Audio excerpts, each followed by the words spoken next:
ಎಲ್ಲರಿಗೂ ನಮಸ್ಕಾರ. ನಾನು ನಿಮ್ಮ DVG ವಾಯ್ಸ್ ಕರಿಯಪ್ಪ. ಯಾರು ನಮ್ಮ ಚಾನಲ್ಗೆ ಇನ್ನೂ ಇಲ್ಲಿಯವರೆಗೂ ಸಬ್ಸ್ಕ್ರೈಬ್ ಆಗಿಲ್ಲ, ಎಲ್ಲರೂ ಸಬ್ಸ್ಕ್ರೈಬ್ ಆಗಿ, ಲೈಕ್ ಮಾಡಿ, ಶೇರ್ ಮಾಡಿ. ಏಕೆಂದರೆ ಇದು ನಿಮ್ಮದೇ ಧ್ವನಿ, ನಿಮ್ಮದೇ ಶಕ್ತಿ. ಇವತ್ತು ನಾನು ಹೇಳಿಕೊಟ್ಟಿರ್ತಕ್ಕಂಥ ವಿಚಾರ ಧರ್ಮಸ್ಥಳದ ಪ್ರಕರಣಗಳ ವಿಚಾರವಾಗಿ.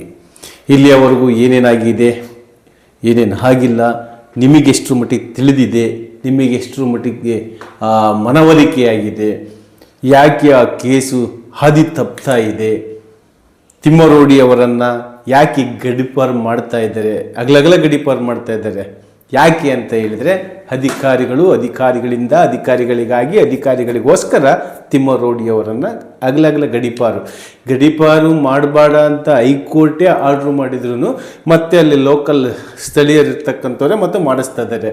ಅಂದರೆ ಇಲ್ಲಿ ನಾವೆಲ್ಲ ಹೇಳಕೊಟ್ಟಿರ್ತಕ್ಕಂಥ ವಿಚಾರ ಏನಪ್ಪ ಅಂತ ಹೇಳಿದರೆ, ಜನರಿಂದ ಜನರಿಗಾಗಿ ಜನರಿಗೋಸ್ಕರ ಇರಬೇಕಾಗಿರ್ತಕ್ಕಂಥ ರಾಜಕಾರಣಿಗಳು ಇವತ್ತು ಅಧಿವೇಶನದಲ್ಲೂ ಸಹ ಧರ್ಮಾಧಿಕಾರಿ ವೀರೇಂದ್ರ ಹೆಗಡೆಯವರ ಕುಟುಂಬಕ್ಕೆ ಸಾಥ್ ಕೊಡ್ತಾ ಇದ್ದಾರೆ. ಈಗ ಸಂವಿಧಾನ ಏನು ಹೇಳುತ್ತೆ? ತಪ್ಪು ಯಾರೇ ಮಾಡಿದ್ರು ತಪ್ಪೆ, ಬಡವನಾಗಿರಲಿ ಶ್ರೀಮಂತನಾಗಿರಲಿ. ಬಟ್ ಇಲ್ಲಿ ಏನಾಗ್ತಾ ಇದೆ? ಕಾನೂನು ಸುವ್ಯವಸ್ಥೆ ಕಾಪಾಡಬೇಕಾಗಿರ್ತಕ್ಕಂಥ MLAಗಳು, MP ಗಳು ಏನೇನು ಮಾತಾಡಬೇಕು, ಏನೇನು ಮಾತಾಡಬಾರ್ದು ಅನ್ನೋ ಮ್ಯಾನರ್ಸ್ ಇಲ್ಲದೆ ಇರ್ತಕ್ಕಂಥ ಕೆಲವು ಲೀಡರ್ಸ್ಗಳು. ಇದೆಲ್ಲ ನಡೆದಿರ್ತಕ್ಕಂಥದ್ದು ಆಲ್ಮೋಸ್ಟ್ ಆಲು BJP ಸರ್ಕಾರ ಇದ್ದಾಗಲೇ. ಕಾಂಗ್ರೆಸ್ ಸರ್ಕಾರ ಅದ್ರ ಬಗ್ಗೆ ಕ್ರಮ ಕೈಗೊಳ್ಳಬೇಕಾಗಿತ್ತು. ಬಟ್ ಇಲ್ಲಿ ಕಾಂಗ್ರೆಸ್ ಸರ್ಕಾರ ಯಾವುದೇ ರೀತಿಗೂ ಕ್ರಮ ಕೈಗೊಳ್ತಾ ಇಲ್ಲ. ಯಾಕೆ ಕ್ರಮ ಕೈಗೊಳ್ತಾ ಇಲ್ಲ? ಅಧಿಕಾರ ಯಾರದೇ ಇದ್ರೇನು, ನ್ಯಾಯ ಯಾರ್ದಿದೆ ಅನ್ನೋದು ಬೇಕಲ್ಲ ಸ್ವಾಮಿ. SIT ಅವ್ರದ್ದು ತನಿಖೆ ಮುಗಿದೋಯ್ತು, ಚಿನ್ನಯ್ಯ ಬುರುಡೆ ಗ್ಯಾಂಗ್ ಬಿಟ್ಟಾಯ್ತು, ತಿಮ್ಮರೋಡಿ ಅವರನ್ನ ಗಡೀಪಾರು ಮಾಡಬೇಕು. ಬರೀ ಈ ರೀತಿಯ ಆಶ್ವಾಸನೆಗಳನ್ನು ಹೇಳಿ ಎಷ್ಟೋ TV ಚಾನೆಲ್ಗಳೆಲ್ಲ ಮುಚ್ಕೊಂಡು ಹೋದ್ವು. ಕಾರಣ ಅಲ್ಲಿ ಸಾವಿರಾರು ಜನ ಕೊಲೆ, ರೇಪು, ಇನ್ನು ಇತ್ಯಾದಿ. ಇಲ್ಲಿ ಧರ್ಮಸ್ಥಳ ಕೆಟ್ಟದ್ದು, ಧರ್ಮಸ್ಥಳದ ಬಗ್ಗೆ ಅಪಪ್ರಚಾರ ಮಾಡ್ತಾ ಇದ್ದಾರೆ, ಧರ್ಮಸ್ಥಳದ ಹೆಸರು ಕೆಡಿಸ್ತಾ ಇದ್ದಾರೆ, ಧರ್ಮಸ್ಥಳಕ್ಕೆ ಕಳಂಕ ತರ್ತಾ ಇದ್ದಾರೆ ಅಂತ ಯಾರು ಹೇಳ್ತಾ ಇದ್ದೀರಲ್ಲ, ಅದನ್ನೆಲ್ಲ ಮಾಡ್ತಿರೋದು ನೀವು. ಇಲ್ಲಿ ಧರ್ಮಸ್ಥಳದ ಬಗ್ಗೆ ಯಾರೂ ಮಾತನಾಡ್ತಾ ಇಲ್ಲ, ಧರ್ಮಸ್ಥಳದ ಧರ್ಮಾಧಿಕಾರಿಯ ಬಗ್ಗೆ ಮಾತನಾಡ್ತಾ ಇದ್ದಾರೆ. ಆ ಧರ್ಮಾಧಿಕಾರಿಯನ್ನು ಉಳಿಸ್ಲಿಕ್ಕೆ ನೀವು ನಮ್ಮ ರಾಜ್ಯದಲ್ಲಿರ್ತಕ್ಕಂಥವ್ರು ಎಷ್ಟೆಷ್ಟು ಹಣವನ್ನು ಅವರಿಗೆ ಶಿಶ್ ಬ್ಯಾಂಕಿಗೆ ಹಾಕಿರ್ಬೇಕು ಹೇಳಿ. ಜನಪ್ರತಿನಿಧಿಗಳು ಅನಿಸ್ಕೊಂಡಿರ್ತಕ್ಕಂಥವ್ರು ಜನರ ಒಂದು ಸುಖ ದುಃಖಗಳನ್ನು ಹಂಚ್ಕೋಬೇಕಾಗಿರ್ತಕ್ಕಂಥ ಜನಪ್ರತಿನಿಧಿಗಳು ಇವತ್ತು ಒಂದು ಕುಟುಂಬಕ್ಕೋಸ್ಕರ ಇಡೀ ರಾಜ್ಯದ ಮಾನ ಮರ್ಯಾದೆಯನ್ನೇ ಹರಾಜಿಡುವ ಪ್ರಕ್ರಿಯೆಯನ್ನು ಆದೇಶ ಮಾಡ್ತಾ ಇದ್ದೀರಾ ನೀವೆಲ್ಲ. ಅವರು ಕೊಟ್ಟಿರ್ತಕ್ಕಂಥ ಕಂಪ್ಲೇಂಟ್ ಏನಿದೆ, ಚಿನ್ನಯ್ಯನವರು ನೇರವಾಗಿ ಕಂಪ್ಲೇಂಟ್ ಕೊಟ್ಟಿದ್ದಾರೆ. ಇಂತಿಂಥದೇ ಮಾಡಿಸಿದ್ದಾರೆ ಅಂತ ಹೆಸರು ಸಮೇತನು ಬರೆದು ಕೊಟ್ಟಿದ್ದಾರೆ. ಯಾಕೆ ಮಾಡ್ತಾ ಇಲ್ಲ? ಬೆಳ್ತಂಗಡಿ ಪೊಲೀಸ್ನವ್ರು ಬಿಡಿ, ಬೆಳ್ತಂಗಡಿ ಪೊಲೀಸ್ನವ್ರ ಬಗ್ಗೆ ಮಾತಾಡಂಗೆ ಇಲ್ಲ ಬಿಡಿ. ಯಾಕೆ ಅಂತ ಹೇಳಿದ್ರೆ ಅವರು ಅನ್ಫಿಟಬಲ್ ಅಂತ ಇವತ್ತು ಸುರೇಶ್ ಕುಮಾರ್ ಅವರೇ ಹೇಳ್ತಾ ಇದ್ದಾರಲ್ಲ, ಅನ್ಫಿಟಬಲ್ ಪೊಲೀಸ್ ಅಂತ. ದಕ್ಷಿಣ ಕನ್ನಡ ಪೊಲೀಸ್ನವರೇ ಅನ್ಫಿಟಬಲ್. ಪಾಪ ಅವ್ರು ಫಿಟಬಲ್ ಇದ್ದಿದ್ರಲ್ಲಿ ಅಷ್ಟಕಂಡು ಆಗಲಿಕ್ಕೆ ಯಾಕೆ ಬಿಡ್ತಿದ್ರು ಹೇಳಿ ಅಲ್ವಾ ಸುರೇಶ್ ಕುಮಾರ್ ಅವರೇ? ಇವತ್ತು ಧರ್ಮಸ್ಥಳದ ಧರ್ಮಾಧಿಕಾರಿಗಳನ್ನು ಉಳಿಸ್ಕೊಳ್ಳೋದಕ್ಕೆ ನಿಮ್ಮಿಂದ ಏನೇನು ಪ್ರಯತ್ನಗಳಾಗ್ತಾವೋ ಅವನ್ನೆಲ್ಲವನ್ನೂ ಮಾಡ್ತಾ ಇದ್ದೀರಲ್ಲ ನೀವು ಜನಪ್ರತಿನಿಧಿಗಳು. ಕೆಲವರು ಷಡ್ಯಂತ್ರ, ಇನ್ನು ಕೆಲವರು ತಿಮಿಂಗ್ಲ, ಇನ್ನು ಕೆಲವರು ಫಾರಿನ್ನಿಂದ ಫಂಡ್ ಬಂದಿದೆ ಅವರಿಗೆ, ಅದಕ್ಕೋಸ್ಕರ ಈ ರೀತಿಯಾಗಿ ಮಾಡ್ತಾ ಇದ್ದಾರೆ. ಹೇಳಿ, ಧರ್ಮಸ್ಥಳದಲ್ಲಿ 7 ಬಾಡಿಗಳು ಸಿಕ್ಕಿದಾವೆ ಅಂತ ಕೊಟ್ಟಿದ್ದಾರೆ ತನಿಖೆಯಲ್ಲಿ. 7 ಬಾಡಿಗಳು, 1000 ಮೂಳೆಗಳು ಸಿಕ್ಕಿದಾವೆ ಅಂತ ಕೊಟ್ಟಿದ್ದಾರೆ. FSL ರಿಪೋರ್ಟ್ ಅಲ್ಲಿದೆ. ಕೇಸ್ ಮುಗುದಿಲ್ಲ ಸ್ವಾಮಿ. ಕೇಸ್ ಮಾಡುವಂಥ ವ್ಯಕ್ತಿಗಳೇ ಇವತ್ತು ಕೇಸನ್ನು ಹಳ್ಳ ಹಿಡಿಸ್ತಾ ಇದ್ದಾರೆ. ನೀವು ಜನಪ್ರತಿನಿಧಿಗಳು ಒಂದು ದಿವಸಕ್ಕಾದ್ರೂ ಅವ್ರ ಬಗ್ಗೆ ಧ್ವನಿ ಎತ್ತಿ ಮಾತನಾಡಿದ್ದೀರಾ? ರಾಜ್ಯದ ಗೃಹ ಮುಖ್ಯಮಂತ್ರಿಗಳೇ ಡಾಕ್ಟರ್ ಜಿ ಪರಮೇಶ್ವರ್ ಅವರೇ ಕಾನೂನು ಕ್ರಮ ತಗೊಳ್ತೀವಿ ಅಂತ ಹೇಳ್ತೀರಾ. ಇನ್ನೂ ನಿಮ್ಗೆ ಕಿವಿ ಮುಟ್ಟಿಲ್ವಾ? ಕಂಪ್ಲೇಂಟ್ ಯಾರೇ ಕೊಟ್ಟಿದ್ರು ಎನ್ಕ್ವೈರಿ ಮಾಡುವಂಥ ಕೆಲಸ ಪೊಲೀಸ್ ಇಲಾಖೆ ಕರ್ನಾಟಕ ಪೊಲೀಸ್ ಆಕ್ಟ್ ಅಲ್ಲಿ ಇದೆ ಅಂತ ಹೇಳಿದ ಮೇಲೆ ದೊಡ್ಡವನು ಸಣ್ಣವನು ಬಡವ ಶ್ರೀಮಂತ ಅಂತ ಯಾಕ್ರಿ ಕೆಳಗೆ ಮೇಲೆ ಕಾನೂನನ್ನ ತಿರುವಿ ಹಾಕ್ತಾ ಇದ್ದೀರಾ?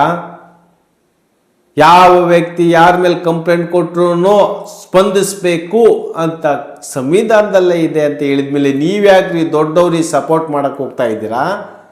ಅವರು ತಪ್ಪೇ ಮಾಡಿಲ್ಲ ಅಂತ ಹೇಳಿದರೆ ಯಾಕ್ರಿ ಹೋಗ್ಬೇಕು ಮೇಲ್ಗಡೆ ಕ್ವಾಶಿಗೆ? ಇವತ್ತು ದೊಡ್ಡ ದೊಡ್ಡ ಟಿವಿ ಮಾಧ್ಯಮಗಳಲ್ಲಿ ಬರೀ ಅಡ್ವರ್ಟೈಸ್ಮೆಂಟ್ ಯಾರು ನೋಡಕ್ಕಾಗ್ತಾ ಇಲ್ರಿ ಅವರವ. ಕೊನೆಗೆ ಎಲ್ಲ ವಯಸ್ಸಾದ ಮೇಲೆ ಕೊಡಬೇಕು ತೀರ್ಪು ನಿಮ್ಮವು ಅಂತಂದೇನಾದರೂ ಕಾಯ್ತಾ ಇದ್ದೀರಾ?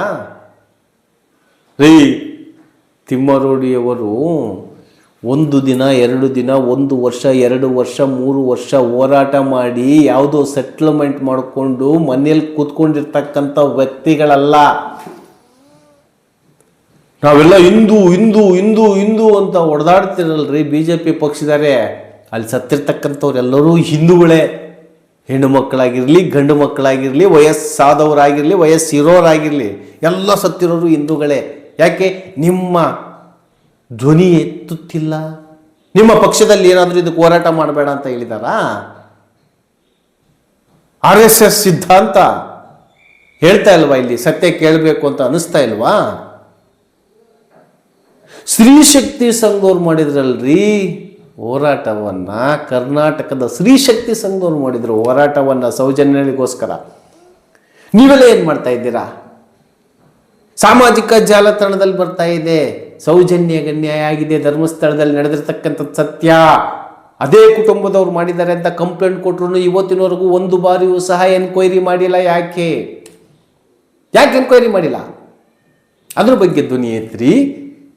ಮಾಡಿದರೋ ಬಿಟ್ಟಿದರೋ ಅದು ಆಮೇಲೆ ಕಾರ್ಯಾಂಗದ ಕೆಲಸ. ಪೊಲೀಸ್ ಕರೆದಾಗ ಪೊಲೀಸ್ ಅವ್ರ ಹತ್ರ ಹೋಗ್ಬಿಟ್ಟು ಅಲ್ಲಿ ಏನು ಇದೆ ಸತ್ಯಾಸತ್ಯಗಳನ್ನು ತಿಳಿಸ್ಬೇಕು. ನ್ಯಾಯಾಲಯ ಇದೆ ಸ್ವಾಮಿ, ನ್ಯಾಯಾಲಯ ಯೋಚನೆ ಮಾಡುತ್ತೆ. ಮಾಡಿದರೋ ಮಾಡಿಲ್ಲೋ ಅನ್ನೋದ್ರ ಬಗ್ಗೆ ನ್ಯಾಯಾಲಯ ಕೊಡುತ್ತೆ. ಮತ್ತು ನೀವು ಕರ್ನಾಟಕ ರಾಜ್ಯದಲ್ಲಿರ್ತಕ್ಕಂಥ ಗೃಹ ಮುಖ್ಯಮಂತ್ರಿಗಳು ಅವರನ್ನು ಎನ್ಕ್ವೈರಿ ಮಾಡಲಿಕ್ಕೆ ಯಾಕೆ ಆದೇಶ ಮಾಡ್ತಾ ಇಲ್ಲ? 1-2 ಕೊಲೆಗಳಾಗಿದ್ದಾವ ಸ್ವಾಮಿಯಲ್ಲಿ. FSL ರಿಪೋರ್ಟ್ ಪ್ರಕಾರನೇ ಹೇಳಿದೆ. FSL ರಿಪೋರ್ಟ್ ಪ್ರಕಾರನೇ ಹೇಳಿದೆ. DIG ಸಾಹೇಬ್ರೆ, ಸೌಮ್ಯಲತಾ ಮೇಡಮ್ ಅವರು ಈ ತಿಮ್ಮರೋಡಿ ಅವರು ಬಂದಾಗ ಎನ್ಕ್ವೈರಿ ಸರಿ ಮಾಡಿಲ್ಲ. ಇದು ಸುರೇಶ್ ಕುಮಾರ್ ಅವರ ಹೇಳಿಕೆನಾ? ಇಲ್ಲಿ ಪೊಲೀಸ್ ಇಲಾಖೆಯವರು ಮಾಡಬೇಕಾಗಿರ್ತಕ್ಕಂಥ ಕೆಲಸವನ್ನ ಪ್ರಾಮಾಣಿಕತೆಯಿಂದ ಶ್ರದ್ಧೆಯಿಂದ ನಿಷ್ಠೆಯಿಂದ ಮಾಡಿ. ಇಲ್ಲಿ ಕೆಳಗೆ ಮೇಲೆ ನೋಡಬೇಡಿ. ಹೋರಾಟಗಾರರು ಸ್ಮೂತ್ ಆಗಿರ್ತಕ್ಕಂಥ ಹೋರಾಟಗಾರರು ಒಂದು ಆವಾಜ್ ಬಿದ್ದೋಗ್ಬಿಡ್ತಾರೆ.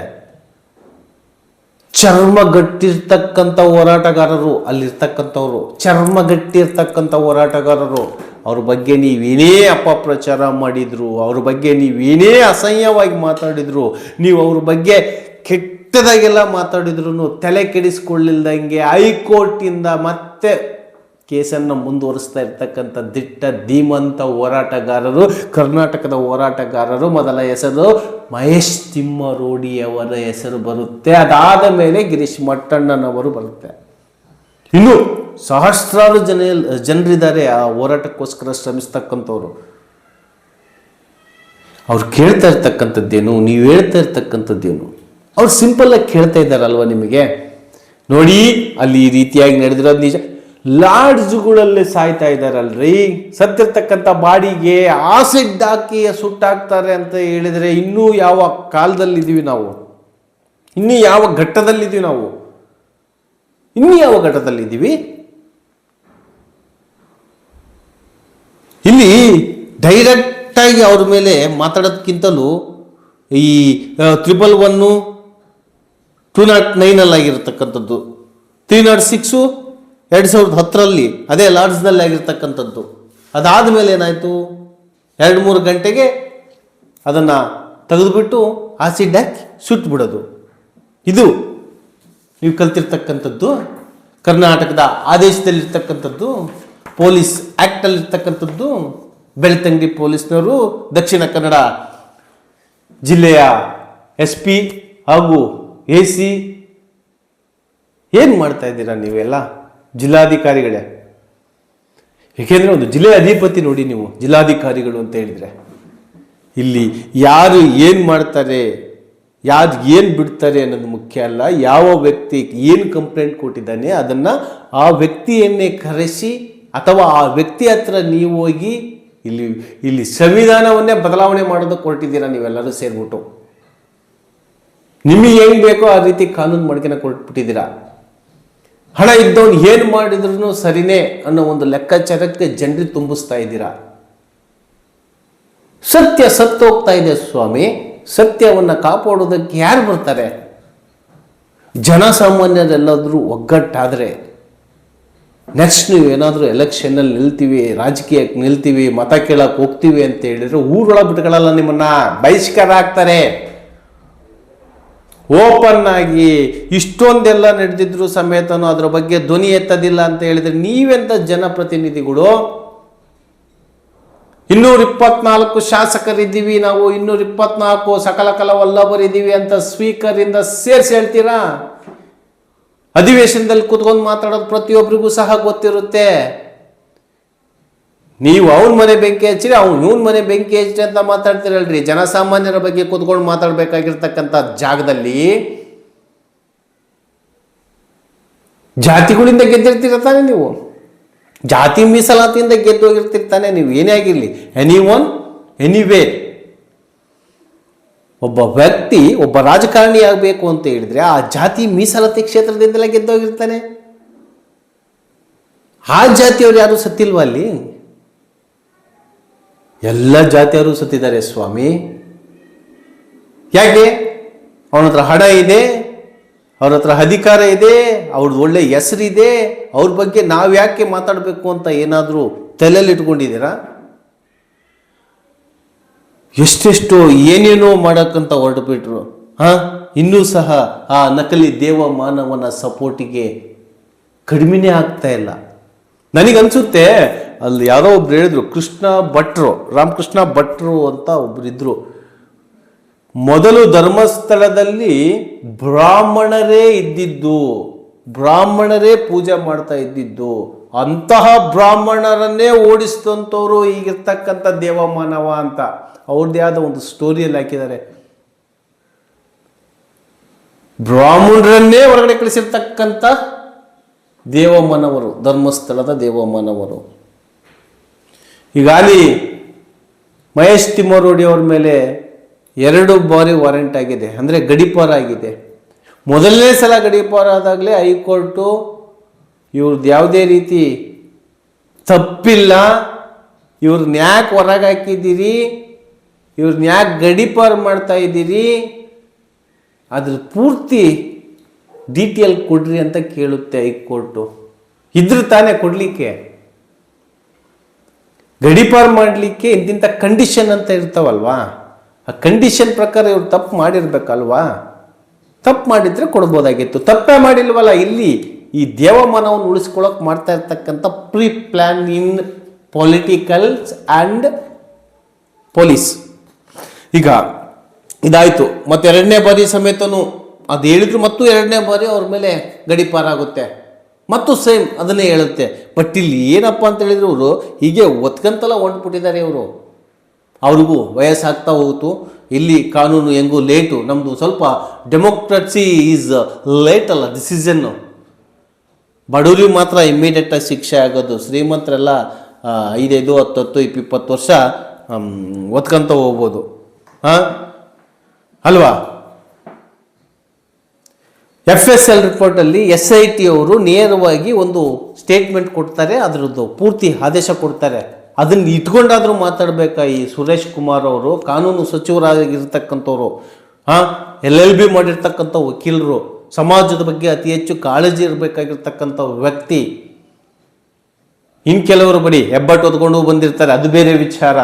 ಸಮಾಜದ ಬಗ್ಗೆ ಅವ್ರಿಗೆ ಕಾಳಜಿನೇ ಇರೋದಿಲ್ಲ. ಯಾಕೆಂದ್ರೆ ನೀವೊಂದು ಒಳ್ಳೆ ಲೀಸ್ಟಲ್ಲಿ ಇದ್ದಂಥವ್ರು ನೋಡಿ, ಅದಕ್ಕೋಸ್ಕರ ನಾವು ನಿಮ್ಮ ಬಗ್ಗೆ ಮಾತಾಡ್ತಾ ಇದ್ದೀವಿ ಅಷ್ಟೇ. 7 ಅಸ್ಥಿಪಂಜರ, 1,000 ಮೂಳೆಗಳು FSL ಕಳಿಸಿದ್ದಾರೆ. ಆರೋಪಿಗಳನ್ನು ಇಲ್ಲಿವರೆಗೂ ಯಾಕೆ ಬಂದ್ ಮಾಡಿಲ್ಲ ಅಂತ ಕೇಳ್ತಾರೆ. ಯಾಕೆ ಇನ್ನೂ ಅರೆಸ್ಟ್ ಮಾಡಿಲ್ಲ, ಯಾಕೆ ಇನ್ನೂ ಎನ್ಕ್ವೈರಿ ಮಾಡಿಲ್ಲ? ಆರೋಪಿಗಳು ಯಾರು ದೂರು ಕೊಡಲು ಹೋಗ್ತಾರೋ ಅವರನ್ನೇ ಆರೋಪಿಗಳನ್ನಾಗಿ ಮಾಡ್ತಾ ಇದ್ದಾರೆ ಈ ಪೊಲೀಸ್ನವರು. ಯಾರು ದೂರು ಕೊಡೋದಕ್ಕೆ ಹೋಗ್ತಾರೋ ಅವರನ್ನೇ ಆರೋಪಿಗಳನ್ನಾಗಿ ಮಾಡ್ತಾ ಇದ್ದಾರೆ ಈ ಪೊಲೀಸ್ನವರು, ಬೆಳ್ತಂಗಡಿ ಪೊಲೀಸ್ನವರು. ಮತ್ತಿಲ್ಲಿ ನಾವು ಹಿಂದೂ ಹುಲಿಗಳು, ಹಿಂದೂ ನಾಯಕರು ಅಂತ ಹೇಳ್ಕೊಳ್ತಾ ಇದ್ದೀರಲ್ಲಪ್ಪ, ಎಲ್ಲಿ ಹೋಗಿದ್ದೀರಾ ನೀವೆಲ್ಲ? ಅಲ್ಲಿ ಸತ್ತಿರ್ತಕ್ಕಂಥವ್ರು ಅಷ್ಟು ಹಿಂದೂಗಳೇ, ಎಲ್ಲರೂ ಹಿಂದೂಗಳೇ. ಮತ್ತೆ ಯಾಕೆ ನೀವು ಧ್ವನಿ ಎತ್ತುತ್ತಾ ಇಲ್ಲ? ಅದ್ರ ಬಗ್ಗೆ ಕಾಳಜಿ ಇಲ್ವಾ ನಿಮಗೆ? 100 ಹೆಣ್ಮಕ್ಳ ಬಗ್ಗೆ ತಿಳ್ಕೊಂಡು ಯಾವುದಾದ್ರೂ ಒಂದು ಮಗುಗೆ ತೊಂದರೆ ಆಗಿದೆ ಅಂತ ಹೇಳಿದ್ರೆ, ನಮ್ಮ ಹುಡುಗಿ, ನಮ್ಮ ಕ್ಯಾಸ್ಟು, ಇದು 100 ಜನ ಸತ್ತಿದ್ದಾರೆ ಸ್ವಾಮಿ.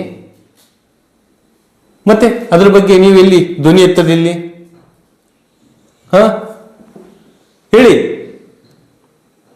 ಇಲ್ಲಿ ಕಾಮೆಂಟು ನೋಡೋದು ಕೇಳೋದು ಮುಖ್ಯ ಅಲ್ಲ. ಒಳ್ಳೆ ವಿಚಾರ ತಿಳಿಸ್ತಕ್ಕಂಥ ವ್ಯಕ್ತಿಗಳನ್ನು, ಒಳ್ಳೆ ವಿಚಾರವನ್ನು ಬರೆದು ಜನರಿಗೆ ತಿಳಿಸ್ತಕ್ಕಂಥ ವ್ಯಕ್ತಿಗಳನ್ನು ಉಳಿಸಿ ಬೆಳೆಸಿ ಸಮಾಜ ಬದಲಾವಣೆ ಆಗುತ್ತೆ. ಅದು ಬಿಡ್ತೀರಾ? ಯಾವನೋ ಒಬ್ಬನು ರೀಲ್ಸ್ ಮಾಡಿದವನೋ, ಯಾವನೋ ಒಬ್ಬನ 3rd ಕ್ಲಾಸ್ ಕೆಲಸ ಮಾಡಿದವನೋ, ಯಾವನೋ ಒಂದು ಮ್ಯೂಸಿಕ್ ಕೊಟ್ಬಿಟ್ಟು ಯಾವನೋ ಒಂದು ಹಾಕ್ಕೊಂಡು ಡಿಂಗ್ ಡಾಂಗ್ ಅಂತ ಮಾಡ್ಕೊಂಡ್ಬಿಡ್ತೀರ. ಇಲ್ಲಿ ನಾನು ನೇರವಾಗಿ ಹೇಳ್ತಕ್ಕಂಥ ವಿಚಾರ, ಲೀಡರ್ಶಿಪ್ ಹೇಗಿರಬೇಕು ಅಂತ ಹೇಳಿದರೆ ಇನ್ನೊಬ್ಬರಿಗೆ ಮಾದರಿಯಾಗಿರಬೇಕು. ಇಲ್ಲಿ ಮಾದರಿಯಾಗಿ ಯಾವೂ ಆಗ್ತಾ ಇಲ್ಲ. ರಾಜ್ಯ ಸರ್ಕಾರ ಕಣ್ಣು ಮುಚ್ಚಿ ಕುಳಿತುಬಿಟ್ಟಿದೆ.